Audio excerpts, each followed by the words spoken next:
Five Nights at Freddy's books have become an absolutely unavoidable part of the franchise. At this point, FNAF has more books than it has games. And that's saying a lot for a franchise that has this many games. And it's pretty safe to say that the books are without a doubt the most controversial topic within the FNAF fanbase. There's always arguments about canonicity, how to apply stuff from the books to the lore in the games. Because a lot of the time, it just doesn't make any damn sense. There's so many things in the Five Nights at Freddy's story that contradict each other, and if you want to try to make sense of it, you have to actively ignore certain things to make other things make sense. It's a mess. If you genuinely want to invest yourself in the FNAF lore at this point, it's kind of a chore. And I'm friends with literally dozens of people who have completely contradicting opinions on this stuff, despite all having consumed the exact same media. Nobody can seem to interpret this storyline correctly, or at least that was until one fateful day when a hero in the fanbase decided to step up. A hero who would gift us with a wonder of the world, the TALBERT Files. What the hell is a TALBERT? So, Entom was a pretty popular figure in the whole Five Nights at Freddy's X.com Elon Musk Twitter sphere. And they would primarily make posts about FNAF lore, or just the FNAF series in general. Very dedicated fan. And Entom became popular by giving pretty interesting insight to different pieces of FNAF lore, and was definitely a pretty big expert on the stuff. Entom would also pretty frequently post some genuinely really interesting discoveries regarding FNAF, and most of them were real. And it's safe to say their reputation in the community for a long time was pretty dang good. Just a very knowledgeable FNAF fan who posted their discoveries to other FNAF fans. So, pretty noteworthy community member, but nothing out of the ordinary, really. You know, back in my day, I was quite fond of Entom. And before I say literally anything else, I do want to say, don't go harass Entom or reaching out to Entom over this, okay? This was like months ago, and it's a controversy tied to Five Nights at Freddy's lore. If you genuinely want to go harass somebody over this, or think this is like an unforgivable act, go outside. This is probably the most playground argument fandom drama of all time, so just don't take this too seriously, and don't be an idiot. Yes, lying is bad, but, you know, there's a lot worse things you could lie about than when Tales from the Pizzaplex was written. So yeah, basically, Entom was a very skillful gaslighter. Entom would tell a lot of truthful information, and then sprinkle in some fake stuff, you know? One of the first notable ones I can think of is when Entom started spreading the idea that the Tales from the Pizzaplex books started production in 2019. Now, TLDR on this one, basically, I believe what happened is Entom had made a fake image that showcased basically some internal Scholastic documents that said Tales from the Pizzaplex was written in 2019. And it was a pretty dang convincing looking, source code thing here. But then another person had found the actual version of what Entom was faking having found, and it proved what Entom had reported on completely wrong. Because the actual creation date was November 2021, not 2019, a whole 2 years later. Now, you may be asking, what the hell does this have to do with literally anything? What would be the advantage to lying about this? Now, I don't even know, bro. Now, I could easily be getting details wrong, but I'm just kind of recalling things. Okay, so, the Mimic, right? I think this was done because there was a lot of debating in the community on if the Mimic was a retcon or not. I think Entom wanted to settle this, but didn't have anything to actually settle it with. So they made this. Now, that's just one example. There was also the whole thing where Entom had, claimed to have been given an early version of the FNAF movie script by somebody who worked on the movie, and it was, this is a big video on it. I don't really know what the deal with this was. I'm pretty sure it was fake, but I don't think there was any, a big, stir-up about this. I think people just kind of forgot about it. This video is really funny because it just opens and Entom's like, oh, yeah, I'm a really, popular figure in FNAF Twitter, and, I got this crazy DM, and then doesn't show any of it. As if a random, person on the team of the FNAF movie would reach out to a random fan on Twitter who talks about FNAF lore. They wouldn't, nobody like that would even reach out to me, or, Or, like, I don't even think someone like that would reach out to, like, Dawko. Like, that is such a weird, specific thing to the point where I just can't conceive it happening. Because being completely realistic, nobody who worked on this movie would have anything to gain from sharing this with anybody, let alone Entom from Twitter. I'll say this like a million times, but I don't want to be like a drama channel, but I'm about to commentate over Entom's original FNAF movie video like one because this is so funny, okay? I don't take any of this seriously. It's not that big of a deal. It's just funny to look back on because I remember this stuff happening. How the hell I got my hands on this? To start off, I am obsessed with Five Nights at Freddy's. I am passionately obsessed with this franchise. I've gained a platform on Twitter because of my enthusiasm regarding it. Pretty much, if you don't know something about the franchise and you ask me, I will probably know about it.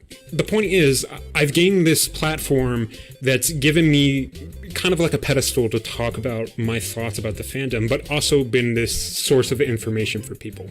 So in this clip, Entom basically just admits, like, they're a really big FNAF fan on Twitter who has a big following and has a lot of, like, influence over the community. Which, you know, considering that they were able to successfully pull this off, basically, I mean, can we really say they're wrong? I just think this confidence that people go to them for info is very telling, and also, like, really funny in retrospect because it's basically just true. If you were active on FNAF Twitter around the time, Entom pretty much was the FNAF lore person. I got an interesting DM. I got a DM from someone who claimed to have inside information about the upcoming Five Nights at Freddy's film. They told me their role in production, which I'm not going to give out for obvious reasons. They, over time, would give me little droplets of information. I kind of became their messenger to clarify up misconceptions or overall misinformation that was going on in the community. Okay, so you're telling me, right? You're telling me the person who works on the FNAF movie was using Entom as a source to clear up misconceptions on the production? A production that Scott Cawthon was involved in? I'm not 100% sure if it's clearing up misconceptions to the community or clearing up misconceptions to the staff member on the movie. But either way around, it doesn't make sense to me. Told me something very interesting. They told me they had an early draft of the Five Nights at Freddy's film. So skip to present day, they decide to give me the script now that the film is out. And I get to show you guys. Why would they give you this? How many NDAs does this break? If you work for one of the biggest film companies in the world, genuinely, why would you ever even think about doing this? This is such a bad idea. Like, it doesn't compute. Even if you're anonymous, I feel like leaking anything from your company that you work at is always something fishy. That's why you should never immediately believe leaks, because there's always a chance they're gonna be fake, because most of the time, no employee at the company would even want to do that. So anyway, I spent way too long on that movie video. I just need to get this off my chest, you know? So, like, I haven't even gotten into... This video's 8 minutes long already, and I haven't even gotten into, like, who TALBERT is. What is a TALBERT? Let's talk about it. Excuse me, sir, do you know what the TALBERT files is? Whoa, what the hell? Excuse me, sir, Dr. Talbert's getting away. I gotta catch him. Come here, Dr. Talbert. Ah, shit. Five, you have...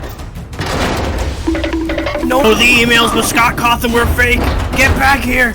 He orchestrated it. Entom's had this plan for over a year. What a sick joke. Now, as many of you may not know, Dr. Talbert is actually a real FNAF character who appears in the Fazbear Frights book series. Now, many people don't know this because most people haven't read Fazbear Frights, which is a good... As somebody who has subjected themselves to the entirety of Fazbear Frights, you are not missing much. But basically, Dr. Talbert is a character that appears in the epilogues of Fazbear Frights. Basically, at the end of every anthology book, there is an epilogue that connects the books together through an ongoing story. And Dr. Talbert he's a scientist, and he studies Remnant. If you don't know what Remnant is, basically, it's FNAF's, way of explaining hauntings. Like, it's like a soul juice, it's like a liquid metal. It's confusing. So, like, the books always say it's like a liquid metal, but then in the games, at least in the game that it has appeared in FNAF AR, it's clearly like a mystical, like, floating orb. My personal, like, interpretation, I think it's like remnant is like something that human eyes can't see, but it can be infused into metal easily. I don't know, the books describe it in a way where it seems like it is the remnant is the metal when the remnant's just inside the metal. I don't know, this is stupid, nobody cares. And you could learn a lot more about that if you actually care enough, but that's basically just all you need to know for the context of this, and why he's significant, and why he would be chosen as the face of this infamous leak. I say face, however, there's no actual, like, media of this character. There's a description of what he looks like in the book, but that's about it. And I'm gonna keep it real, I'm not even gonna be using that. I mean, I did draw what he looks like in there, or at least what I think he looks like based on the description, and, like, you know, I'm just gonna use this instead. Okay, so now, onto the Talbert files. Now, what did it start out as? Now, the fake leak, the Talbert files, was started out as a zip file that was being sent through Discord. Now, you may be saying, oh, that's a zip bomb. I've heard of one of those. Nope, it is a real document that includes a bunch of pictures that claim to show the information that is within a uncorrected proof copy of the Freddy files. Now, the Freddy files, if you didn't know, was the first ever FNAF guidebook. And basically what this leak tries to claim is that the Freddy files uncorrected proof version reveals that the book was originally an in-universe investigation done by Dr. Talbert, who, at the time of this book's creation, wouldn't have even existed yet. So this means that Scott Cawthon would have originally intended to inject a lot more lore into this guidebook than originally intended. And he ended up scrapping that and repurposing the character for Fazbear Frights years down the line. Because the actual Freddy Files book doesn't really contain any lore. The most it has is a teaser for Scrap Baby in FNAF 6. The final version is by all means just a guidebook for the FNAF series up until that point, and they're still making updated versions of it to this day. So the zip file claims to have all the info we need on the Talbert files, so let's look into it. What is inside of this infamous document?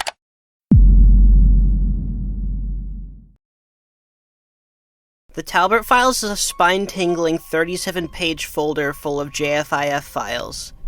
And if the file format wasn't scary enough, you could see it's credited to Entom, as well as their gaggle of goons, which Scott Cawthon has dubbed the Talbert Group. The document starts out strong by telling you that the Freddy Files was originally a lore guide rather than a gameplay guide, framed as a bunch of paranormal investigation files by Dr. Talbert. Now, Scott Cawthon did actually mention this at one point, and that is pointed out in the next page, and this is a real thing that he's posted about. And the fact that Scott actually did mention this stuff would lead a lot of people to believe that, hey, maybe this Talbert Files thing that Entom claims to have is actually a real book. But as I said earlier, Entom loves to sprinkle in truths with all the lies. If you paid attention to the first page of this document, you should have immediately noticed something off. This photo of the Talbert Files. Now, this is claiming to be a photo of the physical book, but if that's true, why is it so low quality, and why is the uncorrected proof logo glowing? Now, it's either this book has been exposed to some radiation, or it's not actually there, and this is a Photoshop. But there is a second photo of the book right next to it, and it doesn't really help the case either, because, again, suspiciously, the uncorrected proof thing is cut off right at the top. How suspiciously inconvenient. A surefire way to know if a leak is fake is if they cannot for the life of them get a good picture of it. And believe me, we will get much more into photos later. Now this next page here says, a word from Scott Cawthon. Which, I'm not going to be reading all that straight up, but I will summarize it real quick. So basically, Scott Cawthon rambles and writes several paragraphs to a random fan via email, which, you know, he's very well known to do. He does this all the time. I'm joking, by the way. But basically, I'm just going to read this paragraph. Needless to say, I can't really control what you do with the book. You're absolutely right that this getting out would cause strife. However, it's not my place to say you can't reveal anything. What's out there is out there. Although I do appreciate you being cautious, though. Smiley face. So, this is apparently a claim from Scott Cawthon that gave Entom permission to post it, but basically said, you know, you can do whatever you want with it, but I don't think this makes sense because there's no proof at all that Scott Cawthon actually said this. And obviously he didn't, but like, this just doesn't make sense here. So then the next page shows Scott Cawthon in a completely different email as a screenshot. I don't know why the bigger email couldn't have been screenshotted in any way, like that seems a little suspicious, but you know. Now the email itself is a little fishy because, well, to be honest, Scott Cawthon doesn't cross me as the type of guy to suggest turning something into a fan fiction. And Kane Carter, iconic character, addressed this exact thing, saying that this is not how Scott Cawthon types. He would never email somebody this, and Kane Carter should be trusted with this because, you know, that's a guy who has literally talked to Scott Cawthon and worked with him and released official FNAF products. So this email is a big, fat fake. So fake, it's funny! And now, here's a fishy thing about this. So the next page, we finally get into actually looking at what's inside the book. But, curiously, there's no pictures of what's inside the book. It is purely just showing text that was apparently in the book, but there's no actual pictures or anything of the inside, which is really, really strange. You know, you think if you want to do like a comprehensive, you know, like summary of what's inside this early copy of the book, you'd think you'd want to include some pictures. So anyway, we're introduced to our first two characters in this whole, like, Talbert Files fan fiction thing. And the first character is Cassidy Tucker. And if you don't know who Cassidy is in the actual FNAF lore, Cassidy is the spirit inside of Golden Freddy, or at least what most people theorize to be the spirit inside of Golden Freddy. And in this fan fiction, I'm going to be calling it a fan fiction, Cassidy Tucker is the daughter of Emmett Tucker, who is a Fazbear Entertainment engineer. And Emmett Tucker is a real FNAF character from the Fazbear Fright story Find Player 2. And I don't really remember a lot from that story, to be honest. It all just kind of blends together in my head. But I'm noticing a trend here where it seems like Entom just likes to pull random side characters or just unimportant one-offs from Fazbear Frights and make it seem like they were originally going to have a lot more significance as a way to make people believe this more because, oh, well, if it's a real character, then obviously this thing about them could also be real. When it's really just like cherry-picking random dudes from the Fazbear Frights books, I really don't think Scott Cawthon would reuse characters this much. It seems like Entom is just trying to convince people that Fazbear Frights was a dumping ground for cut ideas. So then back to the fanfiction, Cassidy mentions Uncle Steven, who is actually Steve Callahan. Now you may be saying, who the hell is Steve Callahan? Well, in the Talbert Files fanfiction, Steve Callahan is the true identity of Phone Guy. Which, you know, we now actually do have an actual identity for Phone Guy. He's just some dude named Ralph. And I know it's expected, but the older the Talbert Files gets, the more poorly it ages. Like, this attempted to answer a lore question that got answered like a year later. So, Emmett Tucker wants to build the mediocre melodies or something, and he messages William how he's gonna quit his job at Fazbear Entertainment because William's a bad boss, and he's sick in the head, and he's evil, and you know, all those things are correct, but you don't have to be so mean about it. Please, just give me a chance. I know my project isn't as high-tech of what you dream. You're sick in the head, and I'm tired of you bossing me around. Just pay me and I'll take my money and go far away from this place and never be seen again. My family is already in a low-income state, and I've taken out enough funds from my savings to dedicate my life for this project just to satisfy you. So I quit. Take what else you want from me left. William took that last part literally. Okay, not that I'm an English expert, but I don't think this grammar is, like, fully correct. I don't think take what else you want from me left is like a correct sentence.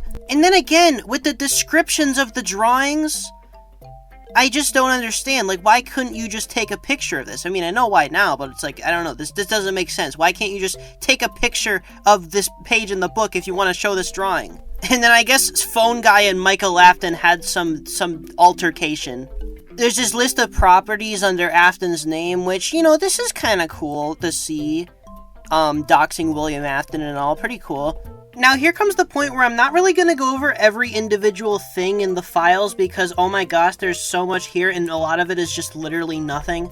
Apparently, William Afton's second son, aka the Crying Child, is a pretty elusive figure in this book. And in this lore, William Afton got divorced from Miss Afton in 1983, which, you know what, might as well be the case. I mean, where the hell is she? Now, the next page has one of the only damn photos of the inside of this book from the entire document, and it's like a weirdly cropped, easily fakeable, like, image of a block of text. But I'm gonna be honest, Entom was kind of cooking here. Like, this writing is fire. It's supposed to be like a William Afton manifesto, which is just the coolest thing ever. For all my mortal life, I have not been able to fully grasp exactly why I do not feel the things that are deemed normal. In fact, all I feel is the rage toward others who do not deserve the life they have been given, not taking advantage of what lies beyond tangibility. Despite the death of my very own son, I feel no sorrow, no regret, no pain. I feel ridicule, and the burning fury within me continues like a rolling thunder. But rage will not get me anywhere, not unless I mend it into something else. If there is meaning to life, if there is a purpose to all the hardships and sorrow, it will remain an elusive dream. For some, the mystery of death and the afterlife is frightening and overwhelming, but I have learned to embrace those unknowns. If anything deserves the name God, it is the very laws of nature themselves, the only universal truth, the only higher powers we must all bow down to before our time runs out. Every place he walked and every tear he shed left its effect in reality. Truly, one cannot die if there remains a piece. It is only a part of them that dies. I will replicate this, and I will create something with the power to give the gift of life. I simply just need a volunteer. Perhaps that Tucker girl. She shines too much of a bright smile. She is a container for love that will soon burst. I will repurpose her. So, like, credit where credit is due, this is hard-ass characterization for William, and you know what, Entom? I give you a big ol' gold star for this one. Unironically cool. Like, I know I put sad wolf images over it, but, like, I like the characterization for William here. I think it is pretty nice. And I also do think this is pretty accurate to how Scott Cawthon actually envisions the character thinking. Like, it's just a good analysis of William's psyche, and I think this is cool. I unironically do think that Talbert Files is a pretty cool fanfiction, but, like, it is a fanfiction that tried to be passed off as real, although there was subtle foreshadowing. So we find out here that William was trying to frame Emmett Tucker for the murder of his wife. And in another classic Entom 4D chess play, he points out a continuity error in his own lore to make it seem like he's being critical of something that he didn't actually make. This is genius, like, next level manipulation. This is true pathological lying that really messes with the psyche. Something from earlier that I want to mention real quick is that Phone Guy's name being Stephen Callahan could genuinely be a reference to Day Shift at Freddy's, which is really funny. What the hell is this? What kind of photo is this? If this was real, how does somebody be this bad at taking photos? What am I looking at? So William puts like a piece of Phone Guy, Steve Callahan's niece's, who his niece is Cassidy. He put a piece of her soul inside of the gold Freddy Fredbear costume, and because Steve Callahan was the performer for Fredbear, and that's why he chose that, because William wanted to. What? So it'd probably be a lot more cohesive to follow if he just posted pictures of the inside of the book. I wonder why he didn't do that. Then it claims that Scott Cawthon gave his ghostwriter an early version of the sister location script. So then it lists off the full names of all the missing children, and Cassidy is now listed as Cassidy Talbert? You two, what? What? What you do? And Dr. Talbert's like deleting comments and seemingly trying to convince people that Cassidy was his daughter for some reason. Dude, that's kind of weird, bruh. Now, you may be excited upon seeing this page and think that maybe they actually scanned a page of this book, but no, this is just a picture of one of the Freddy Files books with regurgitated info from the epilogues. Now, you may be excited again seeing this page, thinking that maybe they scanned a part of the book and cropped it weirdly, but in reality, this is just a snippet from the actual Ultimate Guidebook. I got a bunch of character profiles, let's read them. So William is misdiagnosed with schizophrenia, and he got the diagnosis because he sees shadow animatronics. He does have his lore-accurate obsession with Bonnie, though, which is cool. Says he lost a child named Abigail to a gas leak. I assume that's supposed to be like an early version of Elizabeth's name in this. They try to say that Abigail's the early version of Elizabeth's name, and that's why Mike's sister is named Abby in the movie. Okay. If Scott wanted it to be the same character, don't you think he would have just named Abby Elizabeth? Mike is named Mike, Vanessa is named Vanessa, William's name is William. Why would Elizabeth be any different? I don't think Abby is supposed to be Elizabeth. Now, here comes the point where I have to kind of skip a bunch of stuff, because this is a 37-page document, and I don't think it's worth your time or my time to go through every single page painstakingly and nitpick every little thing, because it's a little redundant. So I'm just going to go through the remaining pages and point out what I find the most interesting. William hid the bodies inside of the safe room.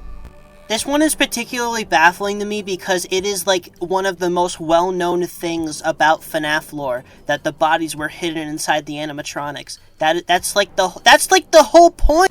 William seemingly tried to blame Phone Guy for the murders in court and say he wasn't in the building, and that's funny.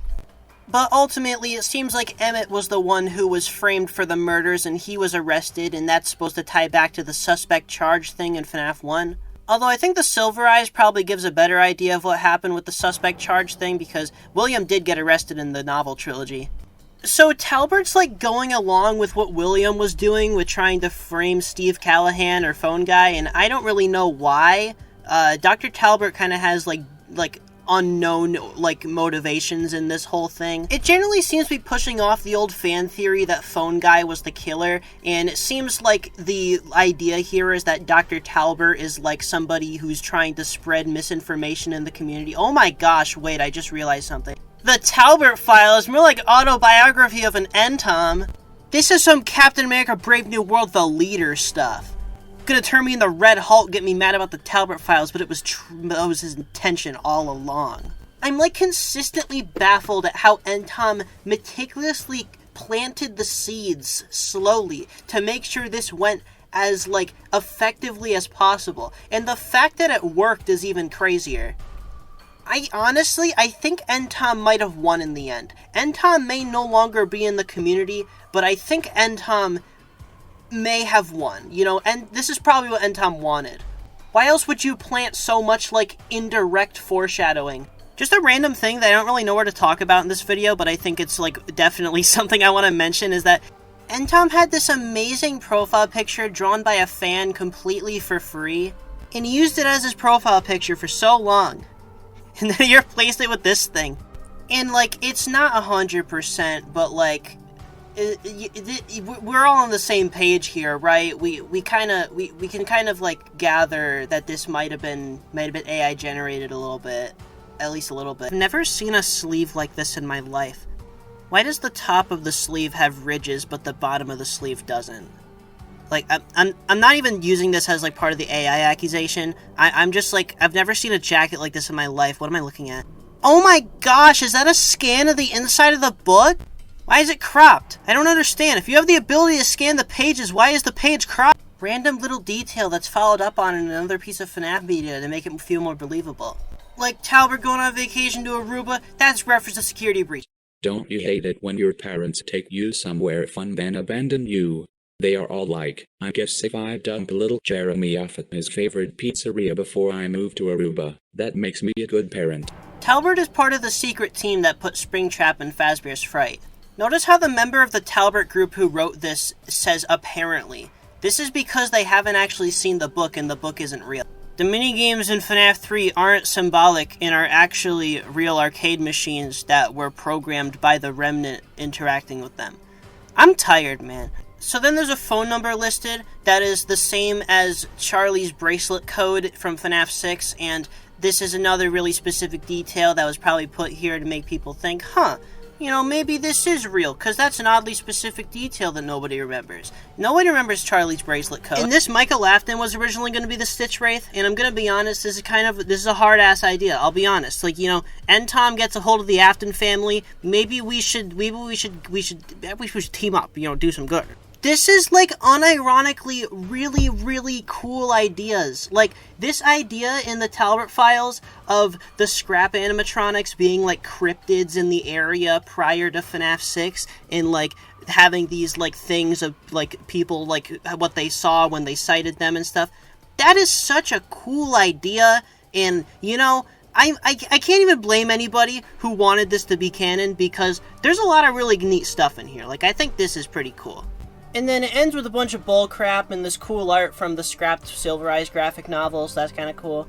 The ending of this tries to claim that there was going to be a Five Nights at Freddy's Dark Horse comic series, and it was scrapped in favor of the Scholastic graphic novels, and I just don't believe that.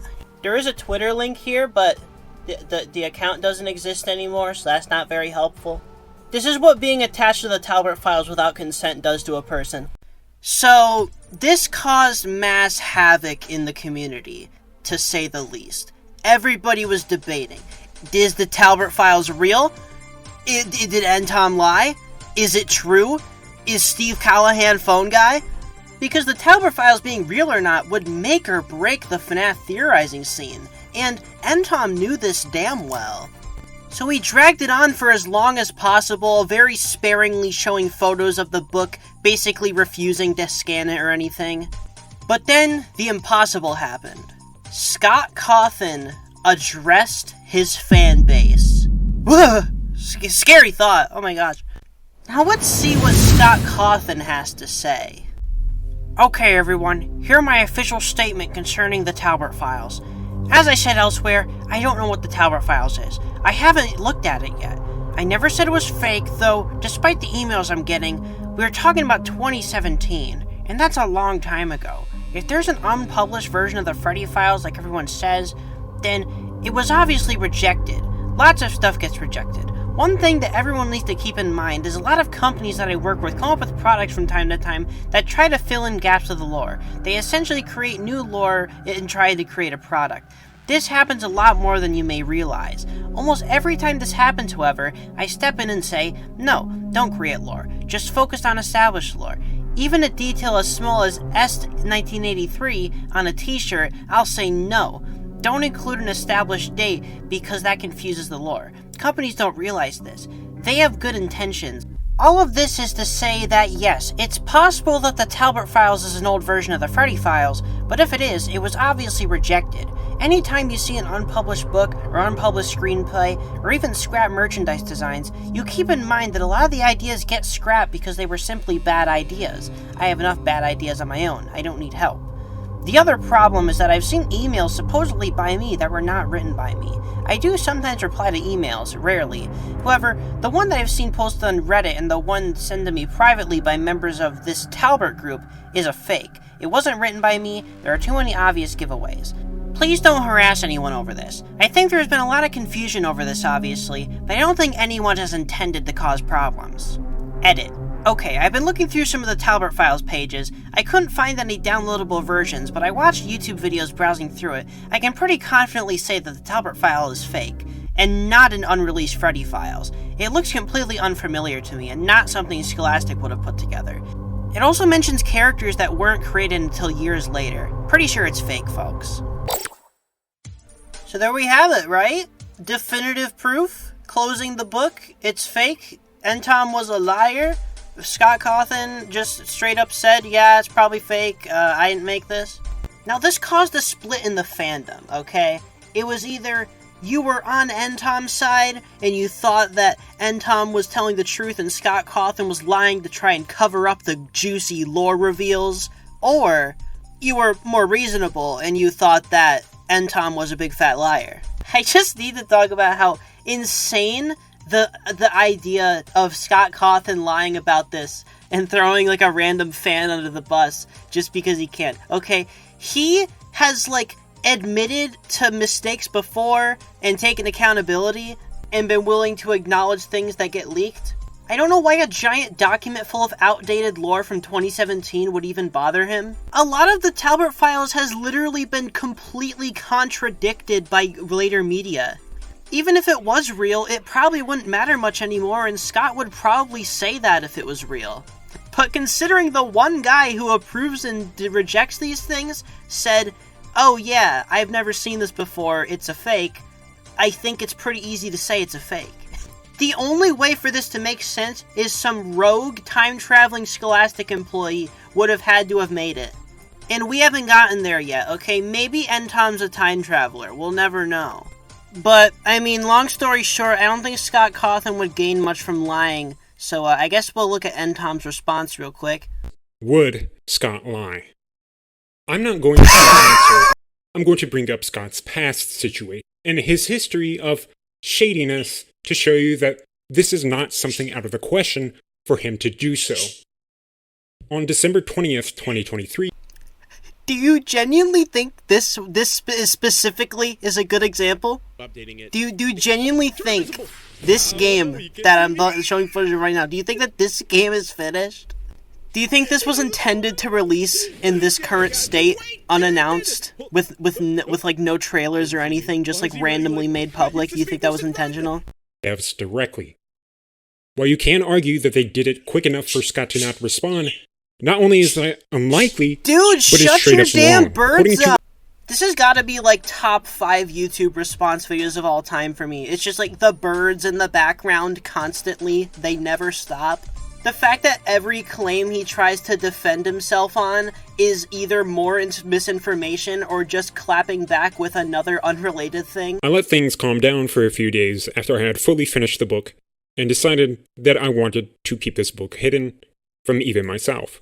The book had already caused a lot of paranoia and problems to me, and I decided to put it into storage for the next year. I kept it in a box with all of my other old Five Nights at Freddy's memorabilia. Hold on. Just pause.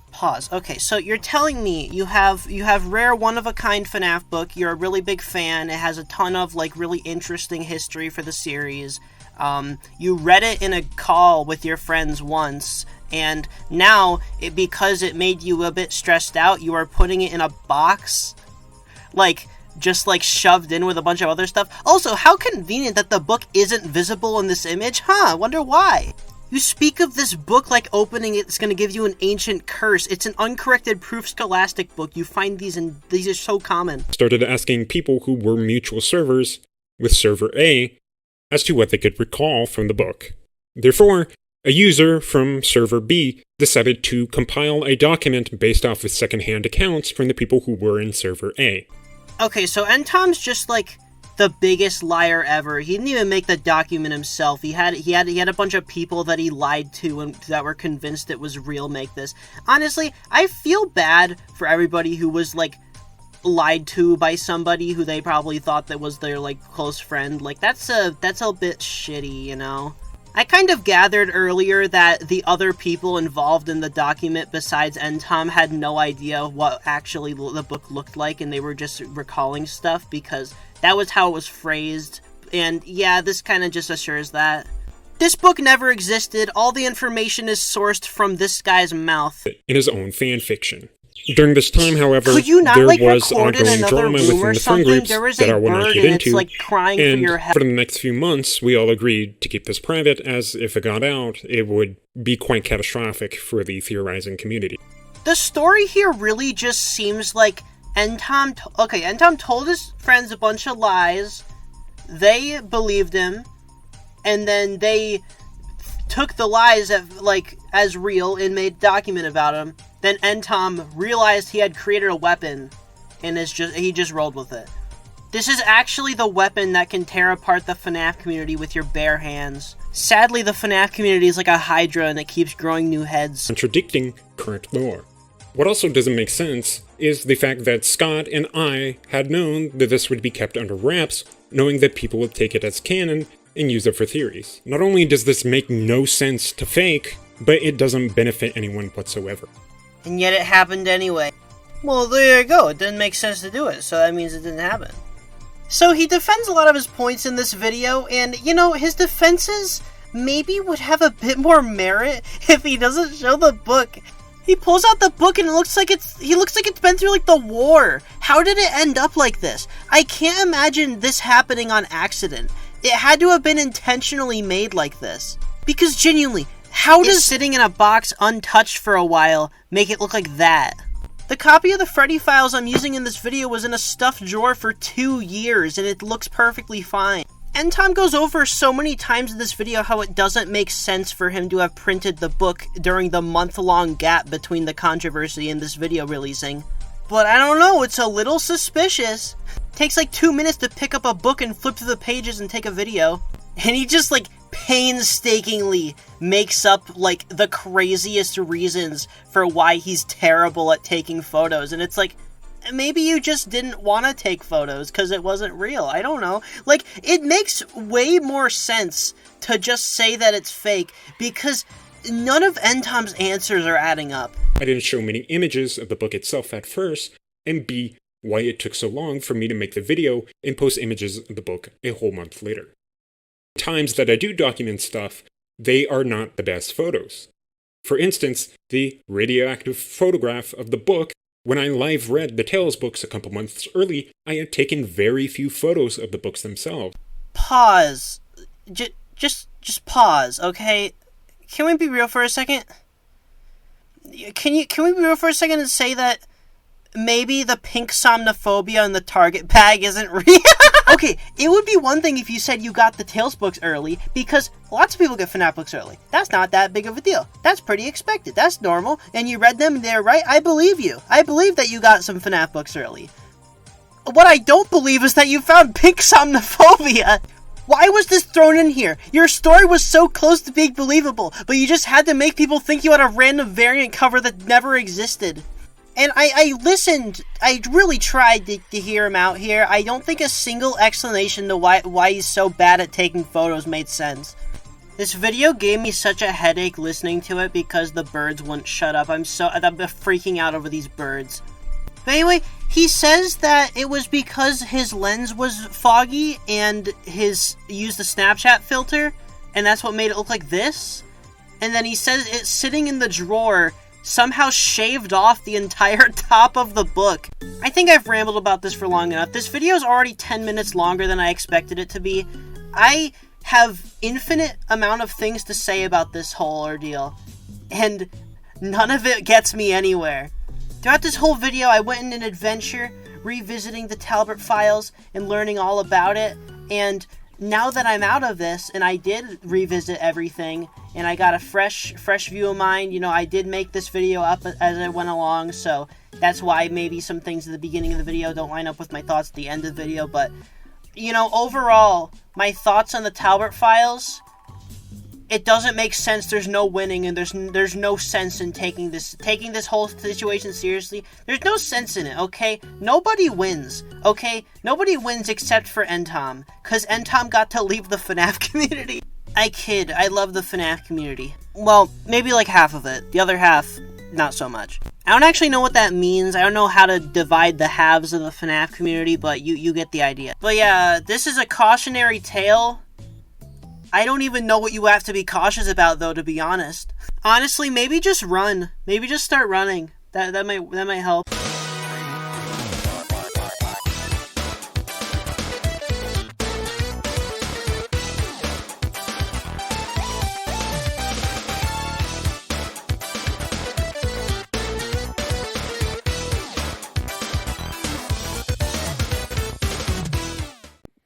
This is what making a 42-minute long TALBERT files video does to a person. I talked about everything, I think. I probably missed something. I probably got some things wrong that are going to make people mad. But you know what? You know what matters? Is that I tried. I tried to understand. And, you know, it's just a tale, you know? You gotta...